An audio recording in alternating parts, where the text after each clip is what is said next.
वो एक्चुअली जो प्रॉब्लम है कायदे में, ठीक है।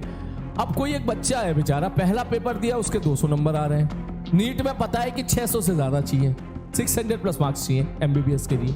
उन्हें दूसरा पेपर दिया उसके 150 नंबर आ गए, तीसरा पेपर दिया उसने उसके 170 नंबर आ गए, चौथा पेपर दिया उसके 220 नंबर आ गए, पांचवा पेपर दिया उसके 300 नंबर आ गए। तो वो खुश हो गया, अरे भाई 300 तक पहुंचा मैं।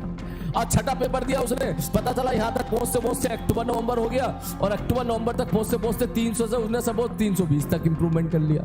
उस बच्चे को फिर ये एहसास ही होने लगता है, अच्छा मेरे हर टेस्ट में मेरे 200-250 नंबर आ रहे हैं, ठीक है, हर टेस्ट में मेरे 200-250-300 नंबर आ रहे हैं, तो मैं कैसे 600 ला पाऊंगा वहां पर। तो एक्चुअली क्या है, बच्चा वहां गिव अप कर देता है, ठीक है। फिर जो है जो अब उसका जो भी जितना मेंटल स्टेट है, जो भी उसके यार दोस्त उसको कितना डिमोटिवेट करते हैं, घर वाले कितना प्रेशराइज कर रहे हैं, फिर इस तरह की प्रॉब्लम्स होती है, ठीक है। इस मामले में हमारा बढ़िया है, हमारा आईआईटी का बढ़िया है। क्या हमें 50% ठीक है, 40% ही तो करना है। हमने 40% भी कर लिया तो हमारा आईआईटी में सिलेक्शन हो जाएगा भाई, ठीक है। तो हम इस उम्मीद में कि यस 40 तो हम कर ही लेंगे, इस उम्मीद में हम पूरा साल निकाल देते हैं कि यार 40 तो कर ही लेंगे हम लोग, चाहे कुछ भी हो जाए। अब 40 में जब भले 25 कर पाए, 30 पर गए, अब एक बार पेपर हो गया तो हो गया। अब इन विचारों के साथ तो यार मुझे पता ही है, ये तो मैं तो ऐसे लोगों को भी जानता हूँ नीट में जो 3-3, 4-4 साल से बेचारे तैयारी कर रहे हैं, ठीक है, 3 साल 4 साल ड्रॉप ले लेके पढ़ रहे हैं। सोच कितना फ्रस्ट्रेटिंग होता होगा हर साल पढ़ना साला, ठीक है।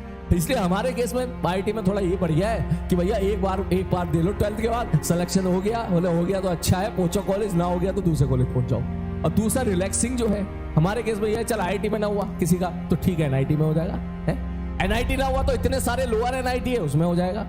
होम स्टेट कोटा लग जाता है, होम स्टेट कोटा तो समझ रहा होगा, सारे एनआईटीज में 50% कोटा होम स्टेट कोटा होता है, वहां कुछ ना कुछ मिल जाएगा। वहां कुछ नहीं मिला तो भाई साहब प्राइवेट कॉलेज काफी अच्छे वहां कुछ ना कुछ मिल जाएगा। अबे गाजियाबाद हो गया, बेंगलोर हो गया, हैदराबाद हो गया, ठीक है, इन साइड के भी, इस तरफ के भी प्राइवेट कॉलेज ठीक ठाक होते हैं। यहाँ अगर तू ठीक ठाक चला गया, CSBS ब्रांच ले ली, तो वहां पे पुणे हो गया, मुंबई हो गया, तो वहां से भी तो प्लेसमेंट उठा ही लेगा, ठीक है। तभी मैं बता रहा हूँ तुम्हारी लाइफ बहुत अच्छी है बेटा। तू अगर बोलता है ना कि डीमोटिवेशन हो रहा है, तो एक बार नीट वाले बच्चों की तरफ देखो, बेचारों की तरफ, कितनी मेहनत करनी पड़ती है उनको, खुद के साथ रोजाना लड़ना पड़ता है। तो तुम्हारी बात, हाँ, और सुन मेरी बात, ये स्ट्रगल यहीं पे खत्म, उन बेचारों का खत्म नहीं होता, हमारा तो खत्म हो जाता है। तू एक बार आईआईटी पहुंच गया, बोले ठीक है, इस टाइम पे आईआईटी में मैं सही बात बताऊं, एक बच्चा का तमीज से पढ़ ले तो 30 लाख 40 लाख 20 लाख की नौकरी लेना उसके लिए कोई बड़ी बात नहीं है, ठीक। अभी कुछ ही दिन पहले, परसों ही एक लौंडे का मैसेज आया मेरे, ठीक है, वो आईआईटी कानपुर में केमिकल ब्रांच में, ठीक है, आईआईटी कानपुर में केमिकल ब्रांच में है, और अभी उसका 22 लाख का उसका पीपीओ लग गया, रिप्लेसमेंट ऑफर, ठीक है। तो अब उसके बाद मेरे हिसाब से अब एक डिसेंट लाइफ उसकी स्टार्ट हो गई है 4 साल के अंदर ही, ठीक है। उसके बाद जो है 4 साल के बाद अब उसका मन है, उसको मस्ती करनी है तो ठीक है, तो मजे से आराम से इसी लाइफ जीते रहे। उसको थोड़ा बहुत और अच्छा करना है, थोड़ा सा और पढ़ ले भाई तू, ठीक है। हो सकता है MBA साइड चला जाए, हो सकता है थोड़ा सा फॉरेन स्टडी करने चला जाए, MS करने चला जाए, तो हो सकता है कि और अच्छी जगह निकल जाएगा तू, ठीक। तो बहरहाल हमारी लाइफ ट्रैक पे 4 साल के बाद आ जाती है। नीट में तो बेचारों को इतनी मेहनत करनी पड़ती है, मैं सही बात बता रहा हूँ, इट इज वेरी, मतलब डॉक्टर का स्ट्रगल आपको बस कुछ मतलब समझ रहा है ना। कभी किसी दिल्ली में किसी डॉक्टर को दिखाने जाओगे, उस बेचारे ने अगर आपको देखने के 2000 रुपए फीस मांग लिए, तो हमारा समाज, हमारी सोसाइटी उसको ऐसे घूर के देखती है, ऐसे घूर के देखती है कि जैसे गुनाह कर दिया, इतने से 2 मिनट के 2000 रुपए ले लिए।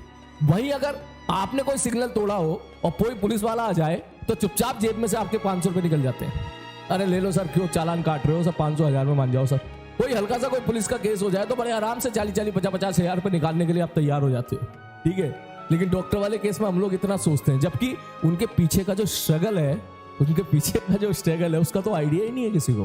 डॉक्टर की जॉब इस टाइम पे मैं मेरी लाइफ में जो है सॉरी टू से, मेरे अल्फाज ये हैं, जो ये मेरी सोच है, मैं गलत हो सकता हूं आपके हिसाब से, लेकिन एक डॉक्टर की जॉब किसी आर्मी वाले से कम नहीं होती है।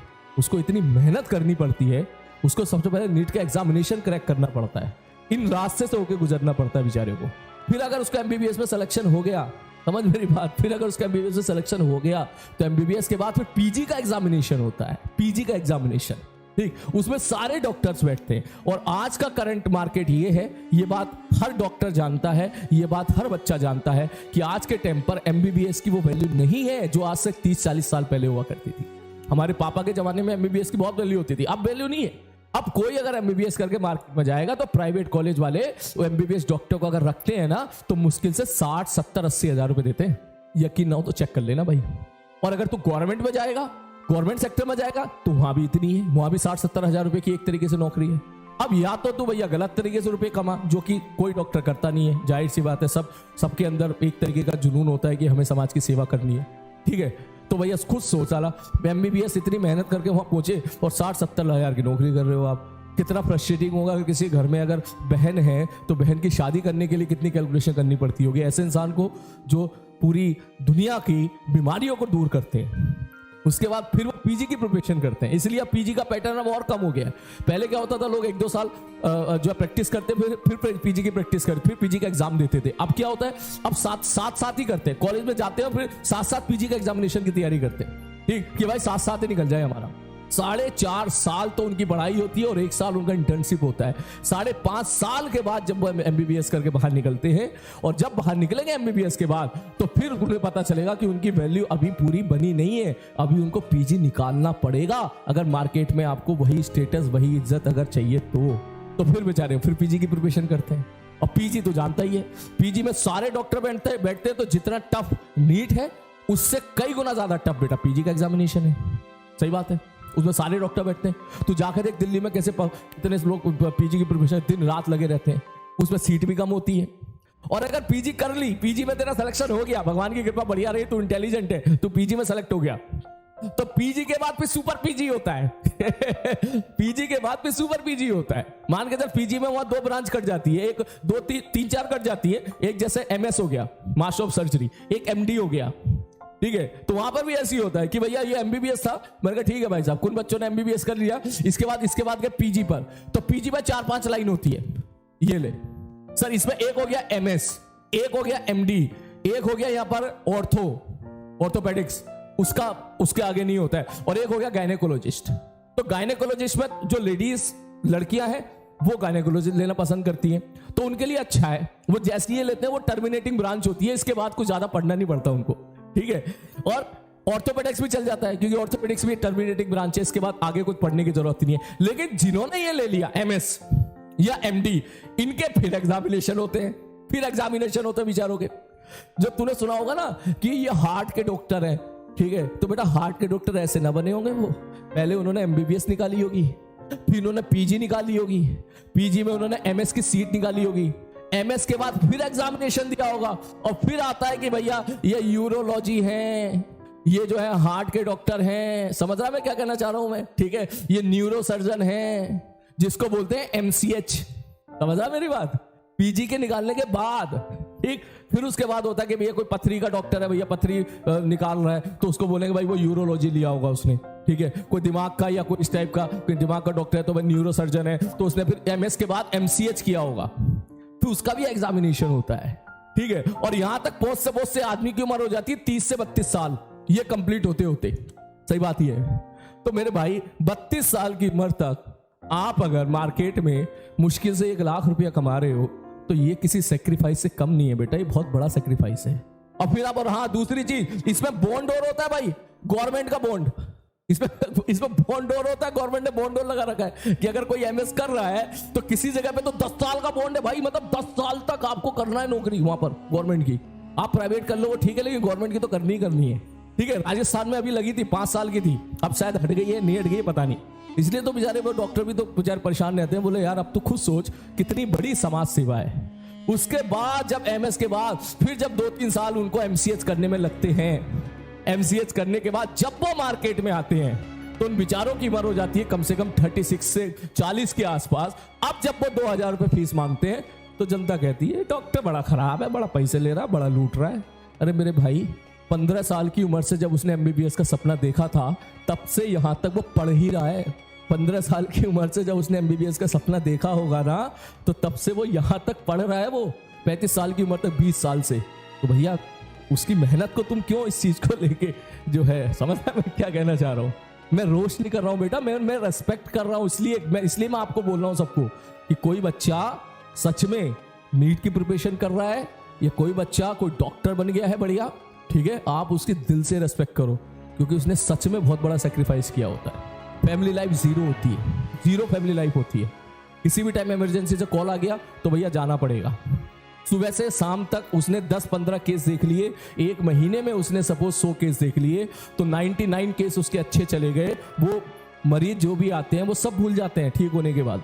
लेकिन अगर गलती से किसी डॉक्टर से एक केस बिगड़ जाए जिसमें उसकी गलती ना भी हो, कोई भगवान ने ही लिख दिया हो कि भाई इसको तो अब बुलाना ही है मुझे अपने पास, तो वो सारा ब्लेम अल्टीमेटली फिर उसको ही अपने सर पे ढोना पड़ता है। इट नॉट इजी, बहुत बहुत मुश्किल, चैलेंजिंग, समझ रहा है ना? हाँ, तो तुम सबको रेस्पेक्ट करनी चाहिए, not only for the doctors. NEET की जो प्रिपरेशन कर रहे हैं उनकी भी करनी चाहिए, क्योंकि सोचो उन्होंने कितना बड़ा बीड़ा उठाया है, कितना बड़ा बीड़ा उठाया। ठीक है, मैं तो दिल से सैल्यूट करता हूँ भाई डॉक्टर को। मुझे कुछ थोड़ी सी भी बीमारी हुई, कोई डॉक्टर मुझे बोलता है ना कि सर इतने रुपए हुए, ठीक है सर इतना, मैं उससे एक सवाल पूछता ही नहीं हूं कि कम कर दो। मैं कहता हूं जी आप बताइए कितना देना है, मैं अपने खर्चे कहीं और कम कर लूंगा भाई, अपने खर्चे कहीं और कम कर लूंगा। लेकिन क्योंकि मुझे पता है कि यहां तक पहुंचने में ये रास्ता उसने कितना ट्रेवल किया होगा, क्या किस लेवल की मेहनत उसने दिन रात की होगी, उसके भी अपने सपने होंगे जब उसकी उम्र 25 साल होगी। और तुम्हारे जैसे नालायक आईआईटी वाले यहां पर गाड़ियां खरीद के घूम रहे होंगे, बढ़िया बढ़िया फॉरेन ट्रिप मार रहे होंगे, वो बेचारा तो फॉरेन ट्रिप पे भी नहीं जा सकता। ठीक है, इतना ज्यादा नहीं जा सकता, क्योंकि भैया यहाँ तो जिंदगी मौत का सवाल होता है ना। हमारे केस में क्या है, एक सॉफ्टवेयर नहीं चला तो साला नहीं चला, दूसरा बना लिया है। हमारे केस में किसी जान नहीं जाती है, वहां पे तो भाई बेचारे वो लोग तो पूरी हेल्थ के साथ जो है लगे रहते हैं। यस, इसलिए मैं बोल रहा हूँ, ठीक है, नीट वाले बच्चों की दिल से रेस्पेक्ट करना, खूब दिल से, ठीक है, डॉक्टर के भी दिल से खूब रेस्पेक्ट करना। हाँ, मैं जो भी बात बोल रहा हूँ बिल्कुल सच बोल रहा हूँ। देख, हो सकता है किसी को कंट्रोवर्सी लगे, हो सकता है किसी को बुरा लगे, ठीक है, लेकिन फिर बहुत इसमें फिर हाँ, रेडियोलॉजिस्ट एक और होता है, रेडियोलॉजिस्ट यहाँ पर आता है, रेडियोलॉजिस्ट, ठीक है, यहाँ पे नहीं शायद इसी पे पीजी के बाद ही आता है। हाँ, पीजी के बाद आता है रेडियोलॉजिस्ट, सॉरी जो कहता है ना रेडियोलॉजिस्ट। ऐसे अभी आजकल एक एक बेवकूफ लड़की कह रही थी रेडियोलॉजिस्ट को गया ना, तुम क्या अपने आप को डॉक्टर समझते? तो भाई रेडियोलॉजिस्ट का मतलब समझते हो क्या है? पीजी में जो टॉपर होते हैं ना आज के टाइम पर, सारे एमबीबीएस डॉक्टर जब पीजी का एग्जामिनेशन देते हैं तो पीजी में जो टॉपर होते हैं, टॉपर जैसे तुम बोलते हो ना आईआईटी बॉम्बे कंप्यूटर साइंस, तो वो वैल्यू है अभी इसकी रेडियोलॉजिस्ट के स्टेम पर, क्योंकि सारे के सारे जो है टॉपर्स जो है ना वो रेडियोलॉजिस्ट ही लेते हैं, और इसकी सीट भी बहुत कम है, बहुत लिमिटेड सीट। जो टॉपर्स होते हैं उन्हीं को मिलती है, उसके आगे तो बात एकदम भर जाती है। तो अब यार मतलब तूने बात दिल के तार छेड़े तो मैं इमोशन में बह गया, ठीक है, कह रहा कंट्रोल करो मास्टर, कंट्रोल करो, थोड़ा इमोशन में बह गया। लेकिन हाँ, जो मैंने बोला सच बोला है, तभी तो कह रहा हूँ नालायको, तुम्हारी लाइफ बहुत बढ़िया है, बढ़िया से पढ़ लो, ठीक है, थोड़ा पढ़ना पड़ रहा है तुम्हें, ठीक है, मास्टर तुम्हें ऐसा मिल गया, तुम्हें रटना ज्यादा है नहीं, बढ़िया से कॉलेज में पहुंचो और भैया लाइफ जियो बढ़िया तरीके से। हाँ, बिल्कुल। हाँ, तो अब क्यों ना रेस्पेक्ट ना मिले भाई? अब मिलनी चाहिए भाई। कोई बंदा इतनी मेहनत कर रहा है, इतनी मेहनत करके यहाँ पहुंच रहा है, तो सोसाइटी को तो रेस्पेक्ट देनी चाहिए ना। ठीक, इसीलिए तो डॉक्टर भगवान है, मैं तो मानता हूं इस चीज को भैया, बिल्कुल भगवान का एक रूप है डॉक्टर, ठीक है, जो केवल आपकी जान ही नहीं बचाते हैं, यहां तक पहुंचने से पहले 10-15 साल खूब दिन रात स्ट्रगल करके आए होते हैं, ठीक है, 10-15 साल दिन रात स्ट्रगल करके आए होते हैं। किसी एमबीबीएस कॉलेज में पूछना भाई, कोई तेरा दोस्त हो ना बड़ा भाई एमबीबीएस कॉलेज में, बोलता भाई साहब इतना परेशान, इतनी मोटी उनकी 27-28 किताबें होती हैं, समझ रहे हैं? मैंने तो कहा एक बार इतनी ऐसी किताबें भरी जाती मोटी, हमारी तो जवान से प्रोनाउंसिएशन ही नहीं निकलता, तू तो यहीं पे रोना शुरू कर देता, कहता लैंग्वेज प्रॉब्लम, सवाल समझ में नहीं आ रहा, थोड़ा सा लैंग्वेज हो गया। उनकी तो इतनी खतरनाक लैंग्वेजेस होती हैं, दवाइयों के नाम और ये नाम, और ऐसी नहीं 2 किताबें, ऐसी मोटी बहुत सारी किताबें होती है। एमबीबीएस कॉलेज में अगर तू जाएगा तो अब बेचारे वो वैसे ही परेशान रहते हैं, भाई किसी तरीके से पास हो जाए हम, किसी तरीके से पास हो जाए हम लोग, वहां पास होने के लाले पड़ जाते हैं एमबीबीएस कॉलेज में। हमारे आईआईटी में तो भैया पास होना बहुत ही आसान है, बहुत ही आसान है। कल पेपर है, एक रात पहले तू देख लेना, जब तू कॉलेज पहुंचेगा, जितने बच्चे आईआईटी पहुंच गए वो इस बात को मानेंगे कि 95% बच्चे आईआईटी कॉलेज पहुंचने के बाद, ठीक है, जिस दिन एग्जामिनेशन होता है उससे 1 या 2 दिन पहले ही किताब खुलते हैं, बस